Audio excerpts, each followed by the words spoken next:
Two Arizona State Park rangers named Marcus Chen and Diana Ortega were doing a regular sweep of the backcountry trails near Sedona on a windless afternoon in August 2018 when they saw something that caused them to stop mid-stride. About 40 yards from the designated path, partially concealed by a group of juniper trees and red sandstone rocks, sat a figure so still that at first glimpse it seemed to be part of the landscape itself. The person was hunched forward, knees drawn to chest, arms clenched around her, wearing what seemed like the tattered remains of once white clothing, but was now rusty and earth-colored. Her shins hung in matted clumps. Even from afar, Marcus could see that the body beneath the fabric was shockingly skeletal, all jagged angles and projecting bones. Diana shouted, her voice ringing across the canyon. There was no response, no movement, not even a flinch. Marcus radioed their location to dispatch. His hand trembled a little as he pushed the button and slowly approached, carefully, the manner you would approach an injured animal that might bolt at any time. As they approached, the details became more clear and frightening. The person was a woman. She was breathing, yet each breath looked to need a tremendous amount of effort. Her rib cage was expanding and contracting beneath paper-thin skin. Her face was turned downwards, hidden by her hair curtain, but her hands were visible and coated in scars, profound grooves spanning her palms and fingers. Diana knelt down by her, whispered, asking if she could hear them, whether she required assistance, whether she knew where she was. Almost mechanically, the woman's head rose slowly. Then Diana's breath caught when her eyes met hers. Not terror, not relief, but just emptiness. A large, vacant silence seemed to go on forever. Marcus looked for identification but saw nothing. No phone, wallet, or backpack, only the vestiges of what once had been. Hiking attire and boots so worn the soles had split from the leather. In his report later, he remarked on the woman's state: severe malnutrition, dehydration, possible hypothermia despite the summer heat, and a degree of physical decay indicating months, if not years of neglect. Her quiet, however, struck him the most. She didn't speak, she didn't weep, she just looked as though she was examining distant, beyond the reach of the living. The medical helicopter arrived within 30 minutes, dropping toward half-mile-away clearing. Paramedics stabilized the woman on site, wrapping her in thermal blankets and starting an IV line that her veins, collapsed and thread-like, hardly welcomed. One of the paramedics, a veteran with over 15 years of experience, would later report investigators that he had never seen anyone in such state still conscious. The woman remained unconscious during the airlift to Flagstaff Medical Center, her eyes half open, her breathing shallow but consistent. It was not until she got at the intake procedure started in the emergency room, with a nurse checking the missing persons database. The nurse, Carla Reyes, saw a tiny birthmark on the woman's left shoulder, a detail documented in a case file from 3 years ago. She brought up the report and compared the image to the face on the gurney before her. Although the woman in the image looked nothing like the one lying before her, the match was indisputable. She was smiling, healthy. Her bright eyes and ponytail-backed dark hair gave life. The woman on the gurney was a ghost of that person, empty and unrecognizable. But it was her. Natalie Holloway was there. Within the hour, the news spread throughout the hospital and reached the Coconino County Sheriff's Office late afternoon. Sitting at his desk going over cold files, Detective Raymond Torres, who had worked the initial missing persons case back in 2015, answered the call. In quiet, as the dispatcher stated that Natalie Holloway, the 29-year-old school teacher who had disappeared without a trace 3 years ago during a lone hiking trip, had been found alive in the backcountry near Sedona. Torres rose so abruptly, his chair tumbled back against the wall. Before the dispatcher finished speaking, he grabbed his jacket and keys and went outside. His mind raced over the case file he had committed to memory years ago while traveling to Flagstaff. Natalie had, after informing her roommates she was going for a day hike in the Red Rock area, she vanished on June 22, 2015. In the logbook, her signature was crisp and confident at the beginning of the trail. She had not come back by evening. Her car was still parked at the trailhead the following morning, and her phone went straight to voicemail. The search had covered every square inch of the surroundings with more than 200 volunteers, cadaver dogs, helicopters, and infrared scanning equipment. Though the case stayed formally open, there were no leads, no witnesses, and no proof to follow after 6 months. Torres kept Natalie's photo on his desk for 3 years, a reminder of the one case he could not resolve. And now she returned. Dr. Michael Arno, the attending physician in charge of Natalie's care, greeted Torres as he arrived at the hospital. The physician had a grim expression. He said that Natalie had malnutrition, muscle atrophy, vitamin deficits, and symptoms of long-term exposure to the weather, all while being stable but in critical state. Her body indicated evidence of healed fractures in both her right ankle and left wrist, injuries that had repaired on their own without medical intervention. Her teeth were broken, several of them were cracked or missing. Her feet were covered in calluses as thick as tree bark. But the most worrying factor, according to Dr. Arno, was her mental condition. Natalie had not uttered a single word since she had been discovered. Although she responded to physical stimuli, flinching when touched, following movement with her eyes, she displayed no signs of recognition or understanding. A neurologist had examined her and determined there was no indication of brain damage. Therefore, the quiet was mental rather than physical. She had withdrawn into herself, and no one could tell if she would ever come back. Torres asked if he could visit her. Dr. Arno took a moment to think, then agreed, warning him that it might be hard for him to see. They walked down a clean hallway to a room at the end. Through the door's window, Torres saw a small, fragile figure lying in a hospital bed, almost disappearing under the white sheets. He opened the door and went inside. Natalie was looking up at the ceiling, not blinking, and her hands were resting at her sides. Her face, which used to be full of life, now looked thin, with sharp cheekbones that created shadows. Torres moved a chair next to the bed and sat down, unsure of what to say or how to say it. He introduced himself, reminding her that he had been looking for her when she went missing, and that he had never given up. Natalie didn't respond. He told her she was safe now, that she was in a hospital, and her family was on their way to see her. Still, she remained silent. He asked her if she could hear him and if she understood where she was. Her eyes moved a little, looking at his face for a brief moment before drifting back to the ceiling. That was the only sign he got from her.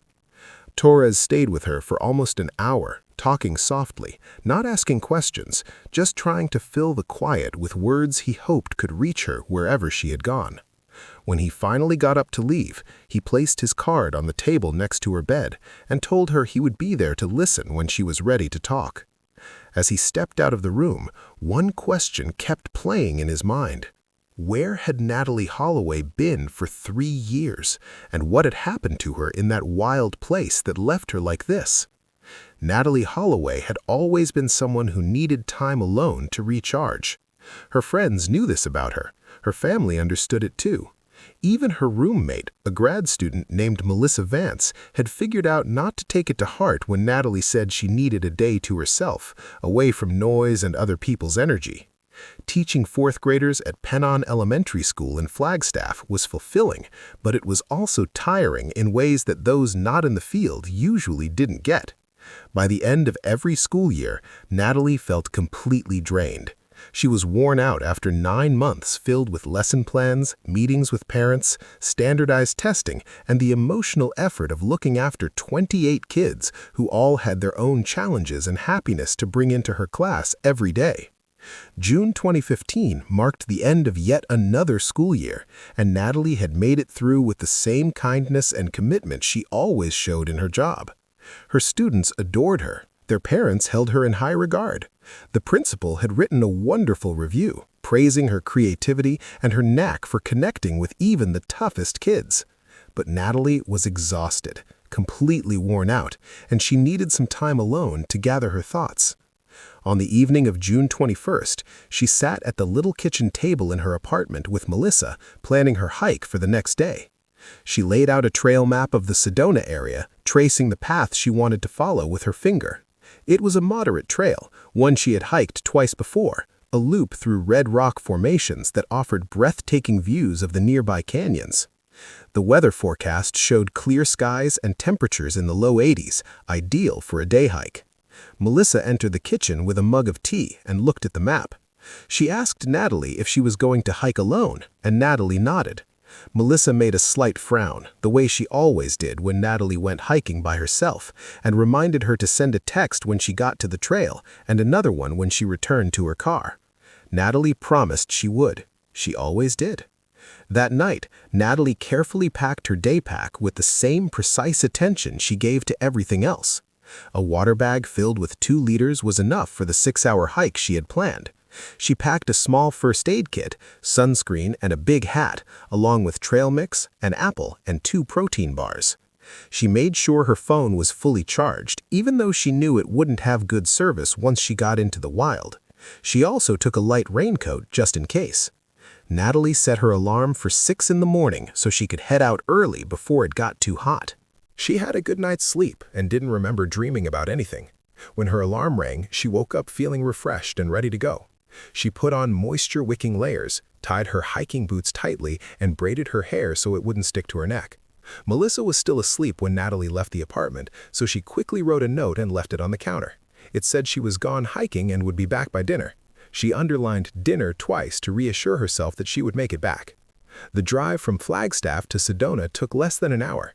Natalie listened to a podcast about saving the environment while sipping coffee from a travel mug and watching the scenery change from a pine forest to a high desert as she drove down.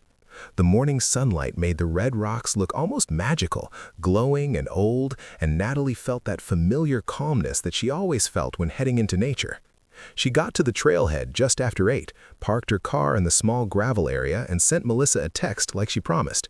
The message said she was safe and starting her hike, and she would see her tonight. Those 3 short words would later be looked at closely, trying to find hidden meanings, but at that moment, they were just a simple check-in from a good friend. Natalie signed the trail register, putting down the date, her name, and her hiking plan. Her writing was neat and easy to read, with the letters spaced evenly. She thought she would be back by 3 in the afternoon, giving herself plenty of time to finish the loop and return to Flagstaff before it got dark. There were 2 other cars in the parking lot, meaning she wouldn't be completely alone on the trail, but from her experience, most hikers usually kept to themselves, just nodding or saying a quick hello as they passed by. The first part of the trail was simple. There was a gentle slope surrounded by juniper and piñon pine trees. The air was still fresh from the night before. Natalie settled into a comfortable pace as she walked. She breathed evenly. Her thoughts began to calm down. This was just what she needed: some space, peace, and the chance to exist without feeling like she had to perform, explain, or justify herself to anyone. She saw a couple walking toward her. They were both dressed in fancy gear and had trekking poles. They said good morning to each other, and Natalie moved on. The path got steeper, zigzagging up the side of a hill, and Natalie took breaks now and then to catch her breath and admire the scenery. The view went on forever, layers of red and orange rock shaped over thousands of years by wind and water into patterns that seemed almost planned, almost like art. She snapped a picture on her phone, capturing the big canyon below, and sent it to her mom with the message, "Wish you were here." Her mom replied quickly, "Beautiful. Be safe, sweetheart." This made Natalie smile as she put her phone back in her pocket. By noon, she had walked almost 4 miles and was getting close to halfway through the loop.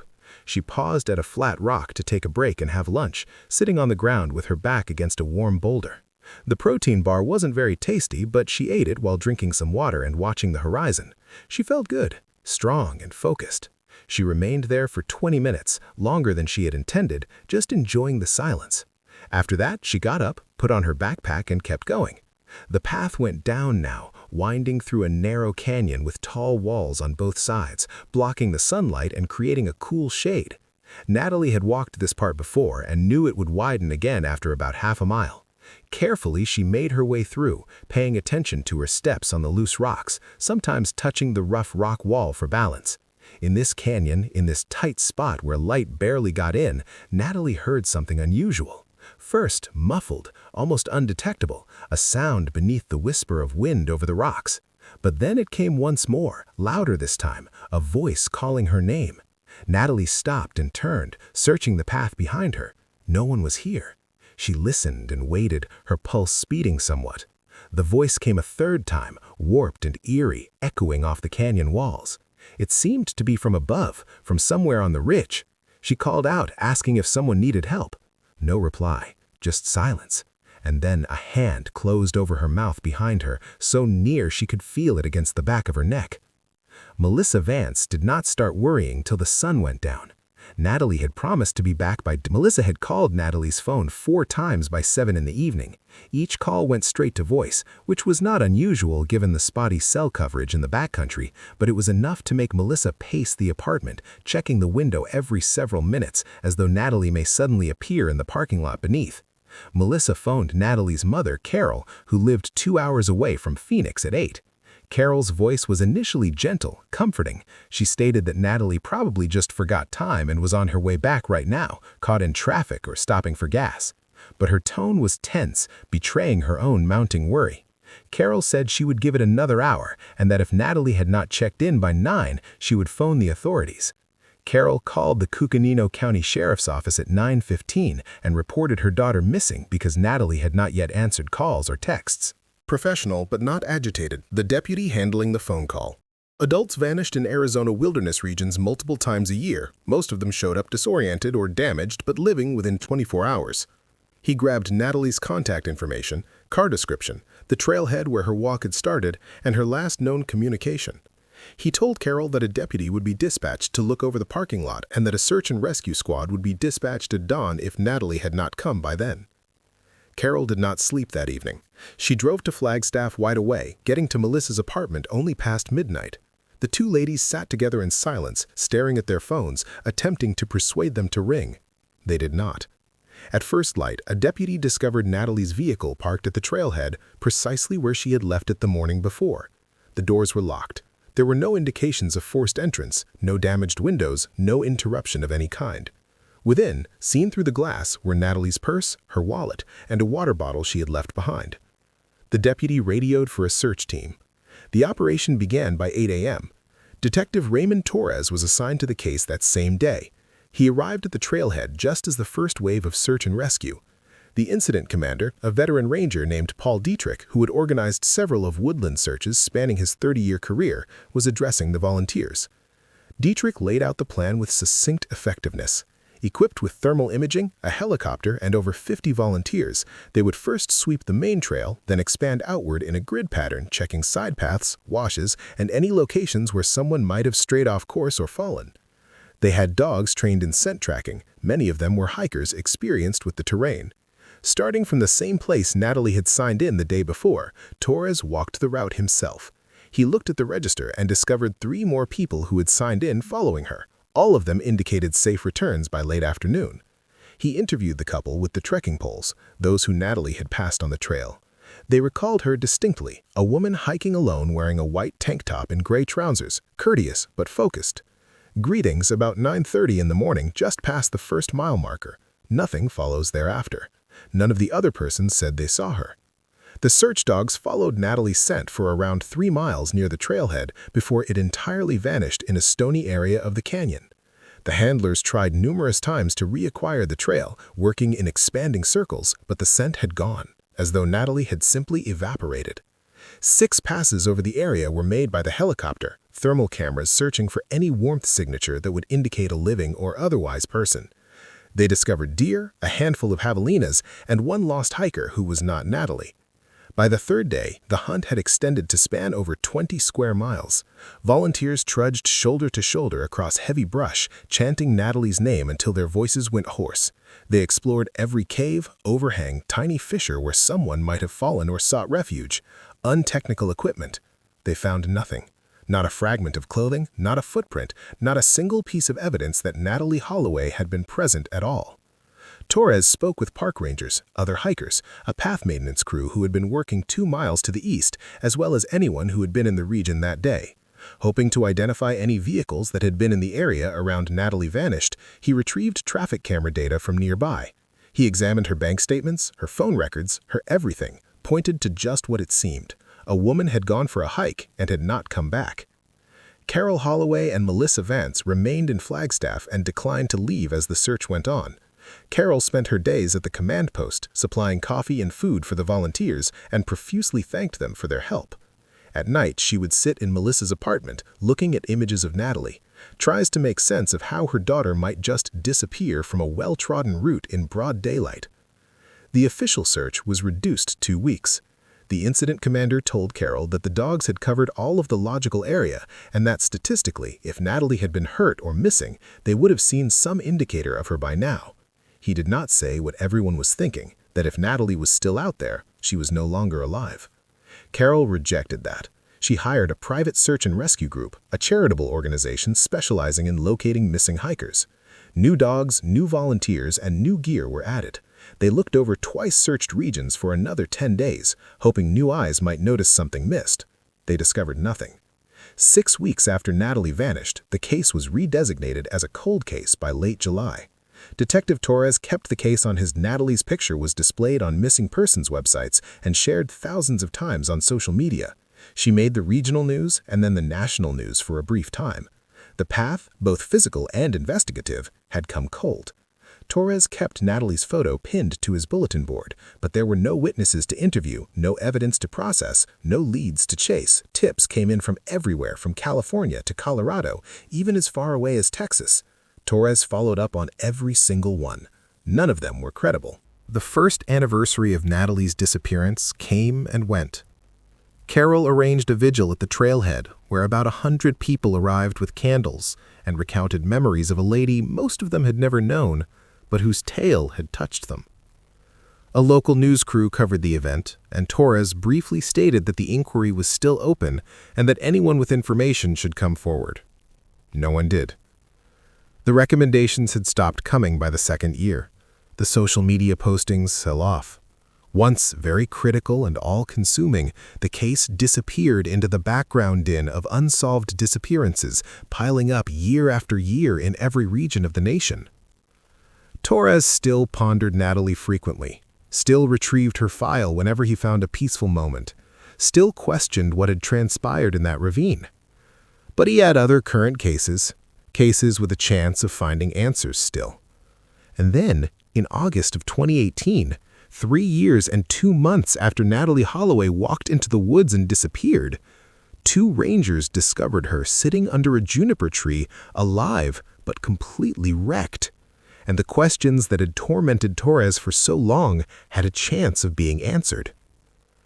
For the first 72 hours after Natalie Holloway was admitted to Flagstaff Medical Center, her condition remained critical. Her body, starved of necessary nutrients for what medical personnel estimated to be years, if not months, even the most rudimentary nourishment was proving challenging to process. Dr. Arno and his team began with glucose strips, meticulously monitored to prevent refeeding syndrome, a serious illness that happens when the body gets sustenance too rapidly after protracted starvation. Her heart rate was erratic, dropping as low as 40 beats per minute before spiking without apparent cause. Her blood pressure fluctuated wildly. Lab results revealed severe anemia, drastically low magnesium and potassium levels, and kidney function that was barely adequate. Still, against probabilities Dr. Arno privately thought to be miraculous, Natalie stabilized. By the 4th day, her vital signs had evened out enough that she was moved from the ICU to a private room in the psychiatric wing where she could be monitored around the clock, but in a less clinical environment. Carol Holloway arrived at the hospital the morning after Natalie was discovered, her face gray with exhaustion and unbelief. She had received the call from Detective Torres, driving home from her shift as a hospital administrator in Phoenix, was almost driven off the road when he told her Natalie was alive. She had spent 3 years preparing herself for the worst, visiting grief support groups, speaking with victim advocates, and learning to live with the possibility that Natalie's body might never be found. It seemed unthinkable her daughter was not only alive, but also had been located less than 50 miles from where she had vanished. Baffling. Carol did not identify Natalie when she saw her first lying in the hospital bed. The woman before her was skeletal. Her cheekbones jutted out like blades, her arms so thin that the IV line appeared ghastly large against her skin. Her hair, once thick and black, hung in matted tangles. Though her eyes were open, they lacked any spark of recognition. Tears streamed down Carol's face as she slowly went toward her daughter's hand to touch it. Natalie did not answer. Carol called her name repeatedly and over, but Natalie's gaze stayed glued to the ceiling, her expression empty. A nurse led Carol outside to show Dr. Arno his extent of Natalie's injuries. Beyond malnutrition and dehydration, Natalie's body recounted a tale of protracted pain. X-rays indicated healed bones. Natalie had not spoken since being found. She was physically present, but psychologically absent, locked inside a place trauma had built around her. Fractures in her left wrist and right ankle, both of which had healed incorrectly, left minor deformities that likely would cause chronic pain. Her feet were coated in calluses so thick that the radiologist first mistook them for unusual bone growth. Many of her teeth were broken, and 2 molars were missing entirely, possibly knocked out by damage or lost to decay. Dr. Arno characterized the scars on her hands as defensive wounds, the kind seen in those who had battled or clawed at something repeatedly over time. However, Dr. Arno was most disturbed by what he discovered upon inspecting Natalie's back. There were lines, dozens of them, light but visible, parallel lines evenly spaced across her shoulder blades and down her spine. These were old scars, long healed, yet the pattern was purposeful. Someone had acted to her. Detective Torres assembled a forensic team to investigate the scene where she had been discovered, while Natalie's medical crew sought to stabilize her body and mind. He sought answers and understood that the "if you knew how to read it" wilderness provided evidence that could not speak, but nevertheless could communicate stories. From the trailhead where Natalie had begun her hike 3 years before, the site was around 9 miles away, deeply within backcountry hardly visited by casual hikers. The terrain was rough, strewn with boulder fields and thick vegetation, the sort of location you would only reach if you were purposefully trying to avoid being discovered, or if you had been abducted. Torres brought in forensic anthropologist named Dr. Sarah Keene, a soil analyst, a botanist, and 2 evidence technicians created a perimeter around the juniper tree where Natalie had been found and started the painstaking process of documenting everything. Dr. Keene began with the immediate region. The soil beneath the tree had been compressed by repeated use, the soil packed down hard in a way that implied someone had been sitting or lying there for long periods. She took samples and noted the presence. About 15 feet from the tree, the crew discovered the remains of a fire pit comprised of organic material, little bones, seed casings, and what appeared to be fragments of fabric ingrained in the earth. The stones encircling it were not local. Someone had purposefully placed them after they had been carried from elsewhere. Layers of ash within the pit indicated several fires created over a long time. The forensic team meticulously sifted through the ash, finding charred bone pieces, mainly small, from species such as rabbits and squirrels, and leftovers of what looked like plant matter. They came across something surprising as well: numerous little bits of molten plastic, the kind found in food wraps or water bottles. This implied that anybody who had been residing at this place had access to contemporary goods at some point, either imported from outside or gleaned from the natural world. Dr. Elena Ruiz, the botanist, studied the flora around the area and unearthed the discovery that ran Torres to chills. Hidden behind a natural wall of red rock about 30 yards to the east, there was a tiny clearing where several edible plants were cultivated in a pattern that was obviously not natural. Wild onions, a regional edible tuber, and many clusters of prickly pear cactus had been grown. The earth all around them was loosened to encourage development and free of rival plants. Dr. Ruiz said that this standard of care needed both consistency and knowledge. Somebody had been caring for these plants across several growing seasons. It was not the product of a starving, desperate man trying to live every day. It was deliberate, planned, and unsettlingly methodical. Technical evidence increased their search radius and found more. Roughly a quarter-mile from the primary site, they discovered a rough shelter built into a little cave. Brush partly covered the opening. Inside, the floor was covered with a thick layer of dried moss and pine needles, forming a crude bed. Hair was gathered, though they were also longer, coarser, and distinctly different in color and texture. Samples from the bedding and discovered strands matching Natalie's DNA were submitted for forensic analysis to the state crime lab. Someone had inscribed marks into the soft sandstone on the wall of the cave. These were tally marks grouped in fives, the common way of counting days, not random. The forensic crew numbered over 900 marks. If each mark represented a day, it meant someone had been keeping track. Torres shot every marker, every angle, attempting to decipher their meaning. Had Natalie created them, or had someone else? And if someone else, where were they now? The soil analyst discovered evidence of human activity spread across the region. Footprints indicated at least 2 separate persons, albeit severely eroded by weather. One set was little, matching Natalie's shoe size. The other was bigger, suitable to someone with a markedly longer stride. Later, the depth and spacing of the bigger prints would reveal a male roughly 6 feet tall, weighing between 170 and 190 pounds, according to lab. On the 3rd day of the site survey, the most upsetting revelation arrived. Searching a thick manzanita shrub, one of the technicians, a young woman by the name of Amy Cortez, discovered a little cache buried under a flat stone. Inside were objects that made Torres's stomach turn.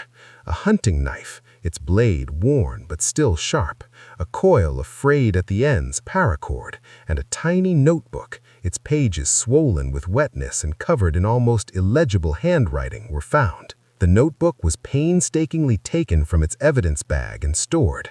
Back at the lab, a document specialist labored for hours to separate the pages and photograph each one under regulated lighting. A diary written over the span of many months, perhaps years, emerged.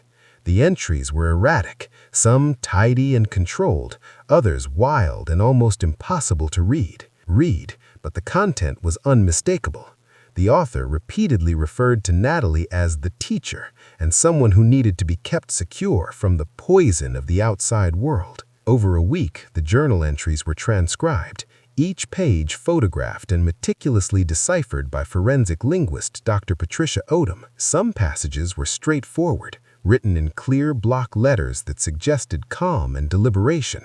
Others were chaotic. The handwriting, Dr. Odom said, displayed indicators of what she termed delusional ideation with messianic undercurrents, deteriorating into ragged scrawls that ran off the margins of the page, as though the author had lost control of their hand. The language of someone who thought they were acting not out of malice, but out of moral necessity. The first entry that might be fairly dated was from late June 2015, about a week after Natalie vanished.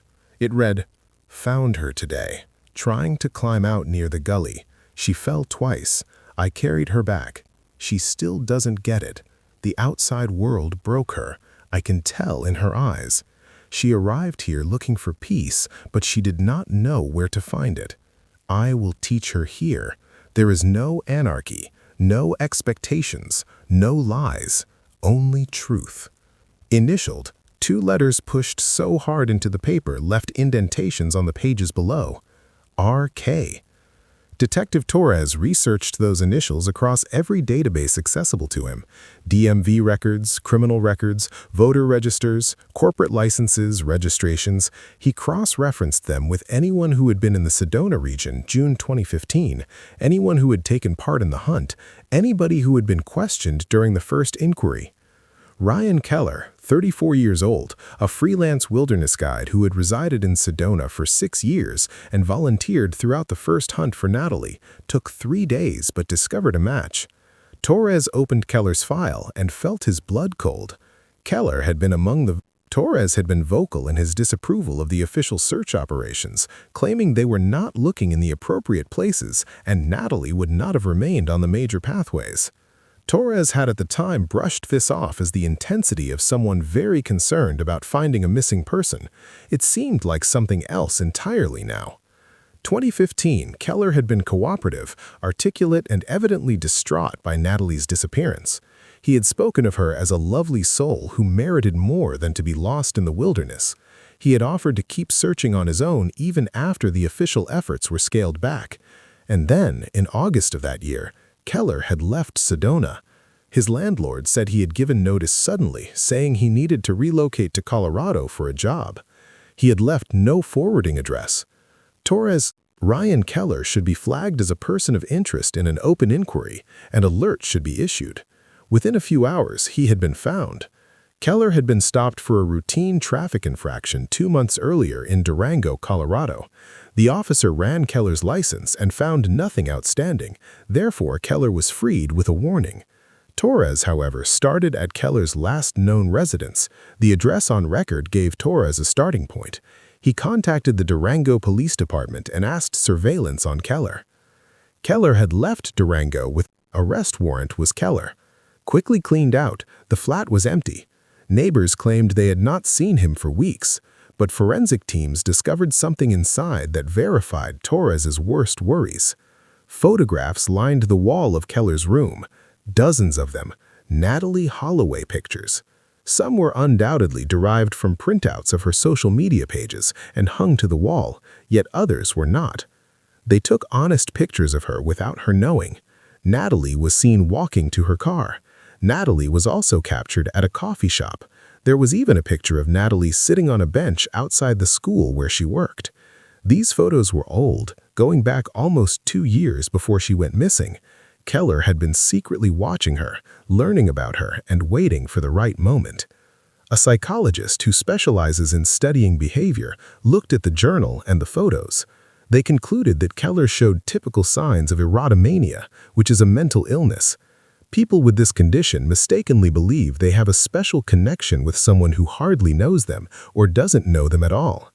The psychologist noted that these individuals often think they are saving or protecting the person they are obsessed with, even when their actions cause serious harm. In Keller's mind, Natalie hadn't been taken away, she had been saved.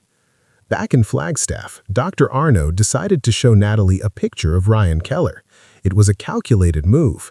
If Natalie recognized him, it could help her start working through her trauma, but it might also push her further into a state of not responding, ruining any small progress she had made. Carol Holloway agreed, even though her hands trembled as she signed the permission form. Dr. Arno took the picture into Natalie's room on a tablet, making sure Keller's face was big on the screen. He sat next to her bed and spoke to her in a calm, steady voice, just like he had since she got there. He told her he would show her a picture, assuring her that she didn't have to answer if she didn't want to, but he hoped it could help her remember. Natalie's gaze, which had been fixed on the window, slowly turned towards the tablet. For a few seconds, she looked at the screen with an unreadable face. Then, something changed in her.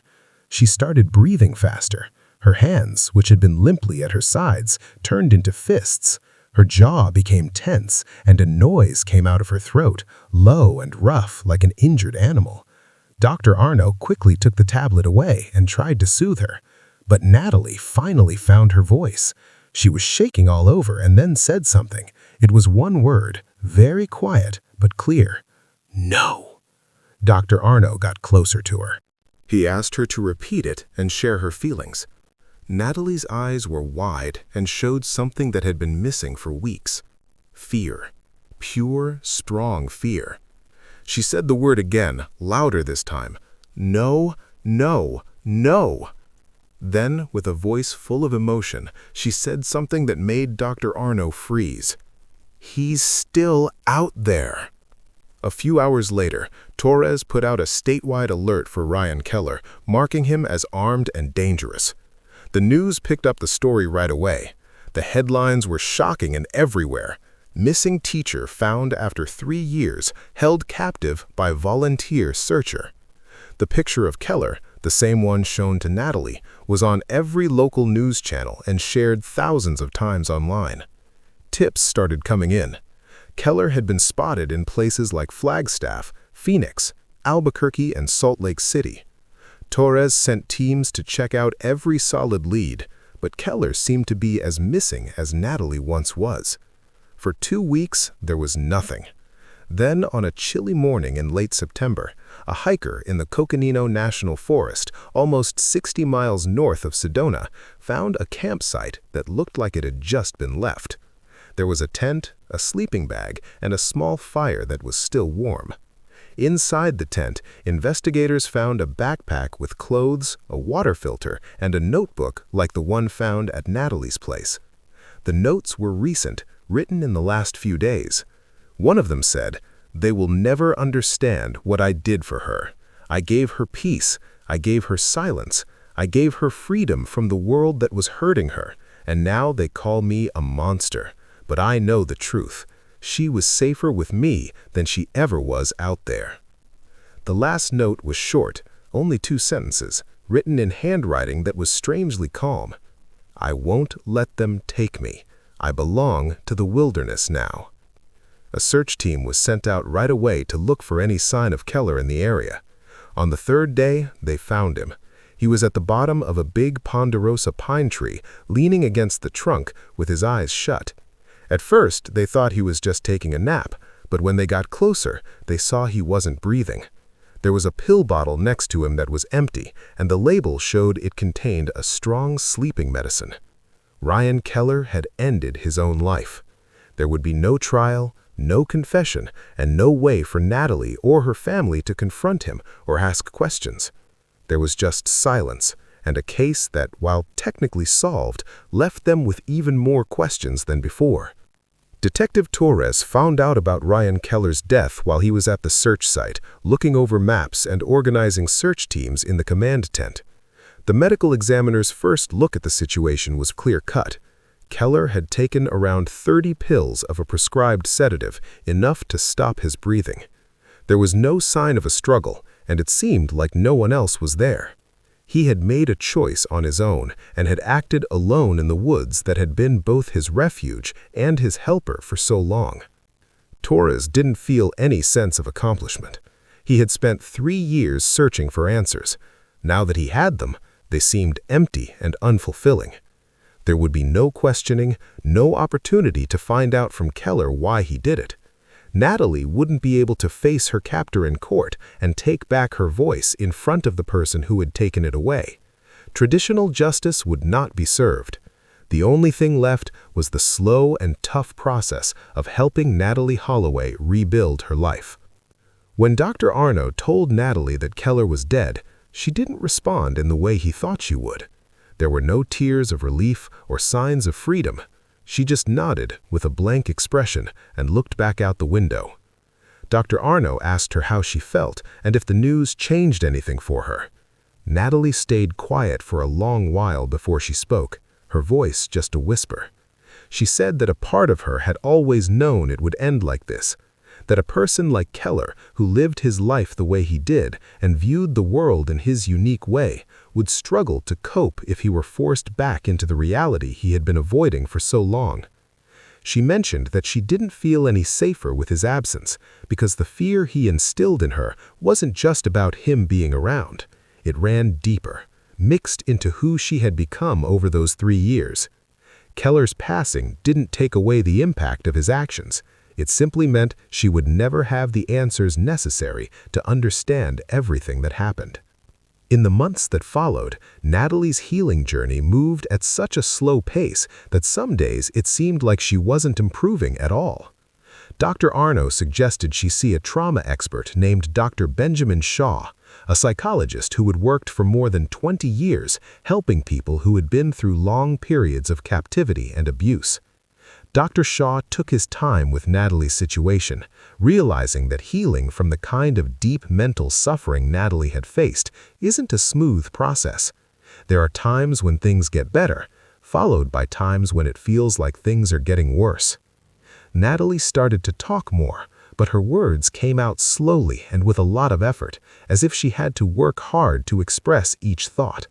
She talked about bits and pieces of her experiences in the wilderness, jumbled memories that sometimes didn't come to her in the right order. She recalled the early days after Keller had taken her, filled with fear and uncertainty, and how she desperately tried to escape, which only led to injuries and weariness. She remembered Keller's calm and reassuring voice telling her that she was now safe, that her previous life was just an illusion, and that everything she believed she needed, like her job, family, and friends, was merely noise that distracted her from the reality.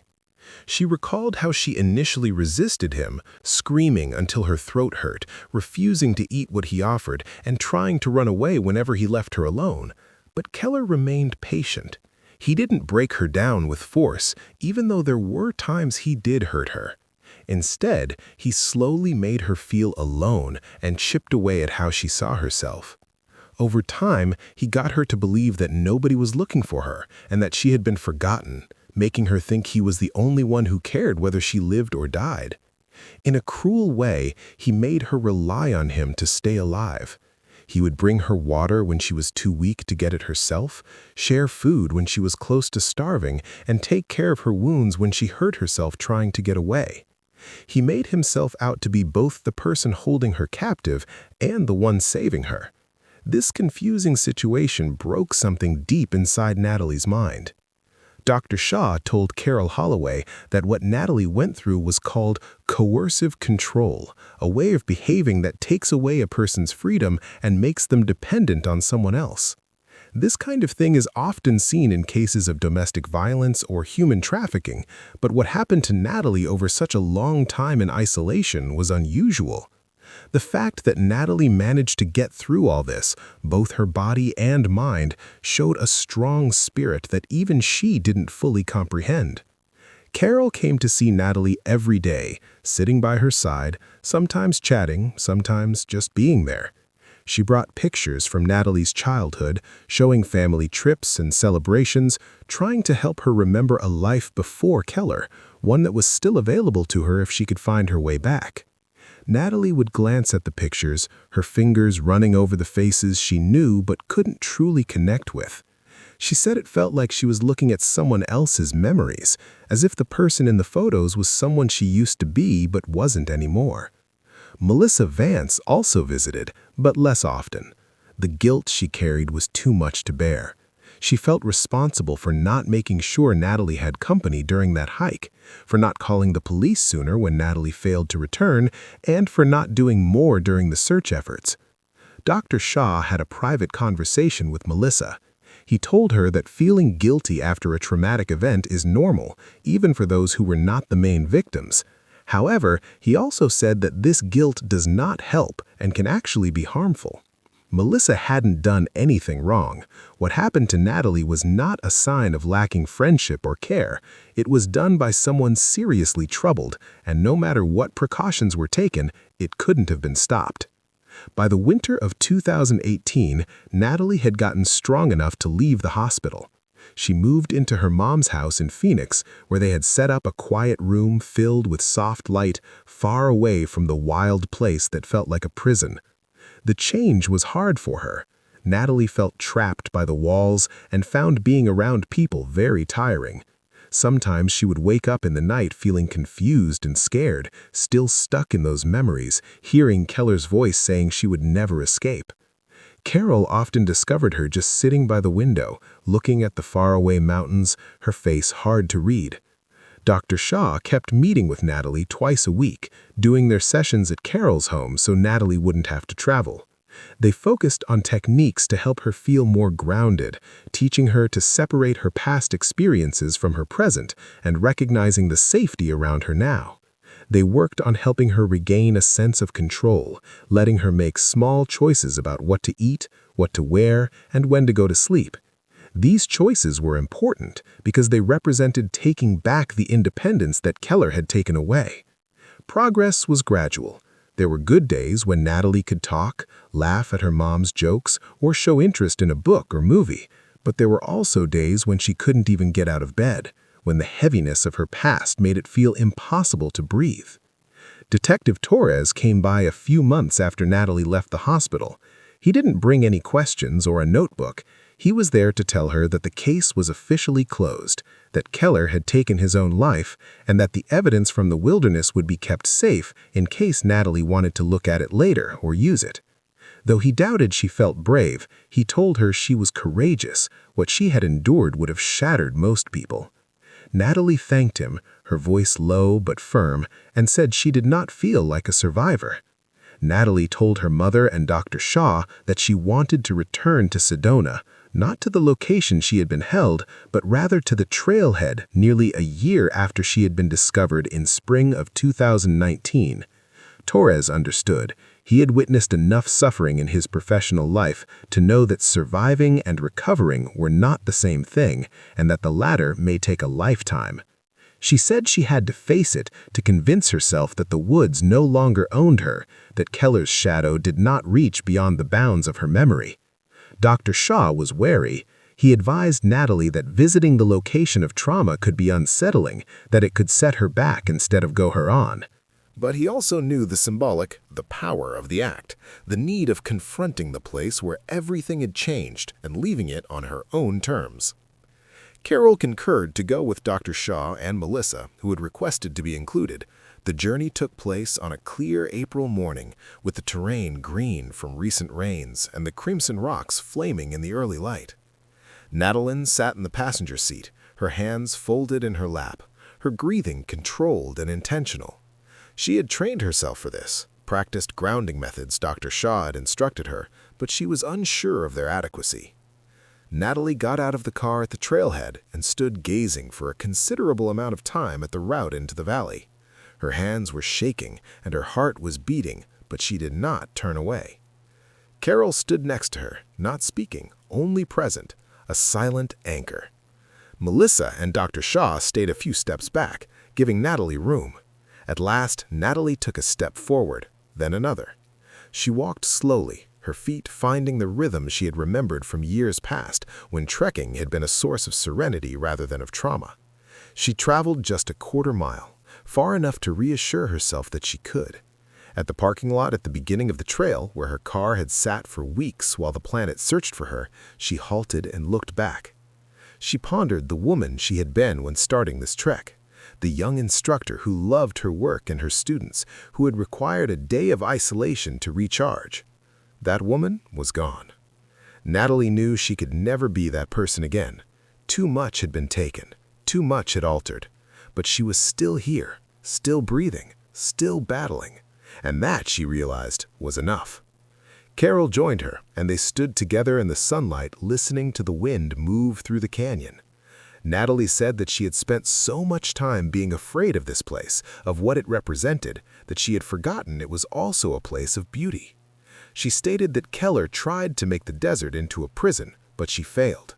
The canyon was not terrible. The stones were not her enemy. They were just part of the world, vast and indifferent. And she was as justified as anybody in being here. She looked out the window at the red rocks receding in the distance as she and Natalie walked back to the car and drove away. She did not know what her life would seem like going on, whether she would ever teach again, whether she would ever feel perfectly secure or whole. She knew she had taken a step, albeit a tiny one, toward reclaiming the fragments of herself Keller had tried to cover. Natalie kept the patient rebuilding project going over the ensuing months and years. She signed up an internet program to recertify her teaching license, finding fulfillment in assisting others negotiate the darkness she knew so well. She volunteered with a charity helping abduction survivors and those suffering from protracted trauma at her own pace on her own schedule. She reconnected with old friends. Though some relationships could not be salvaged, Natalie organized a little party at her mother's house on the 5th anniversary of the day she had been discovered, inviting the people who had stood by her. Dr. Shaw was there, together with Detective Torres, Melissa, the rangers who had located her, Marcus Chen and Diana Ortega, and her mother, who had never given up hope that her daughter would return. Natalie stood in the living room among the people who had saved her in major and little ways. She spoke and thanked them for their kindness, their patience, and for seeing her not as a victim to be pitied, but rather as someone who should be treated with respect and dignity. She said she had spent a long time feeling like the wild had robbed something from her, something crucial she would never recover. And in some ways, that was true. But she had come to see that although the wild had taken so much, it had not stolen everything. She was still here, still fighting, always deciding every single day to live rather than merely survive. And that choice, she said, was an act of defiance against all Keller had strived to do for her. With tears running down her face, Carol stood next to her daughter and informed the room that witnessing Natalie reclaim her life had been the highest privilege of her life. She claimed that Natalie's fortitude, her refusal to let trauma define her, was an inspiration not only to the people in this room, but also to all those who had followed her narrative. Natalie stood by the window, gazing out at the nighttime sky as the meeting ended. Her mother joined her, and they stood close, comfortable silence. Natalie at last said she had been wondering about Keller, about if he had discovered the peace he claimed to be searching for when he took his own life. Natalie said she hoped in some odd way he had. Not because she forgave him, she would never forgive him, but rather because bearing bitterness for the rest of her life felt too heavy, and she had already carried enough. Her mother inquired what she thought. Natalie had relocated into her own Tempe flat in 2023, 5 years after her rescue. It was tiny, but bursting with lights and plants, a place felt secure and all hers. She had returned to teaching, working part-time at a charter school specializing in learning differences. The work was demanding, yet satisfying, reminding her of why she had first picked this line of employment. She even began walking again, never alone and never in Sedona, on well-used trails. She found a place where she could feel valued without the weight of memory pressing down on her. Under a pseudonym at first, then later under her real name when she felt ready, she published a brief article in a literary magazine about her experience. The essay was not a thorough account of events, she was not ready for that, but rather a meditation on survival, on the contrast between suffering and living, and on the long, hard process of recovering a life that trauma had tried to annihilate. The essay struck people. Survivors of violence, captivity, trauma in all forms wrote to her appreciating her ability to articulate what they had felt but could not express. Natalie answered as many as she could, finding purpose and connection in the common language of survival. Natalie once more went back to the trailhead in Sedona one quiet fall afternoon of that year. Though she had told her mother where she was going and promised to check in every hour, she went alone. She walked the track slowly, absorbing the sights, and Natalie sat on a flat rock and gazed down at the canyon when she arrived at a clearing around a mile in, allowing herself to feel whatever came without attempting to regulate it. The wilderness was still here, vast and unaffected, exactly as it had always been. Natalie, however, was changed. She had come out the other side scarred, but not ruined after being consumed for 3 years in a nightmare that ought to have killed her. Trauma had ripped her into 1,000 pieces, and Natalie had fought for every stage of her recovery and had triumphed. She turned back toward the parking lot as the sun started to set, throwing the canyon in hues of gold and crimson. She did not glance over her shoulder. She did not need to. The woods was behind her. Ahead was the rest of her life.